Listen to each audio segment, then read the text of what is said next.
Welcome to the PEARRM Services YouTube channel. Please be sure to like and subscribe and stay tuned for weekly updates. Welcome to this week's topic, the importance of leaders prioritizing the onboarding process. One of the roles that I had in my career reported to a leader who was not in the office on day one and not in the office the first week. That leader delegated my onboarding and my welcome within the organization to others on the team. While the others did a great job, I didn't have the connection with my leader. And those first few days were critical, and the leader chose not to be there. I would have much preferred to start a week earlier or a week later and have the opportunity to have my leader play a critical part in welcoming me to the organization and prioritizing my onboarding. That was one of the shortest roles I had in my career. Not having that onboarding directly with my leader at the start sent a very specific message that was difficult to overcome. And a relationship really never developed, and it was difficult for me to succeed in that role. I encourage all leaders to prioritize onboarding. Going through the process of selecting the right hire for the organization is one critical step. Once the right individual has been identified, the background checks and all the processes are complete, align the employee start date with a time that you as a leader is available to welcome them, even in a virtual environment.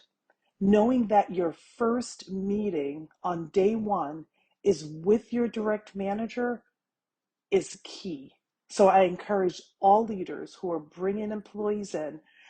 I would much rather an employee start at noon because that's the first time that you're available that day, or start on a Wednesday versus a Monday if that's the day that you're going to have the most time to dedicate to welcoming the employee. It's key to be involved as a leader on day one to welcome the employees for several reasons. One, it says a lot that you are welcoming the employee to your team. You value them enough to clear your calendar to be there to welcome them virtually or in person. If in person, having dedicated coffee time or lunchtime where it's more of a social environment to just talk is key. The other thing that's key is to ensure that you give the employee the opportunity to ask the questions that they probably did not ask in the interview process. Allow employees to get a little bit more casual. Some employees will not talk about family, friends, or social activities during the interview process, but I encourage you to share a little bit about you as a leader, about your family, about your hobbies, about how you stay balanced. That sets the tone and will encourage the employee to share if there is more information about themselves that they didn't share in the interview process that they now feel comfortable to share.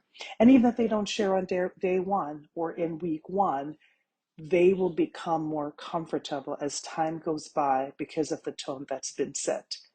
It's also a critical time to introduce the employee to the rest of the team, the direct team, the indirect team, and the extended team.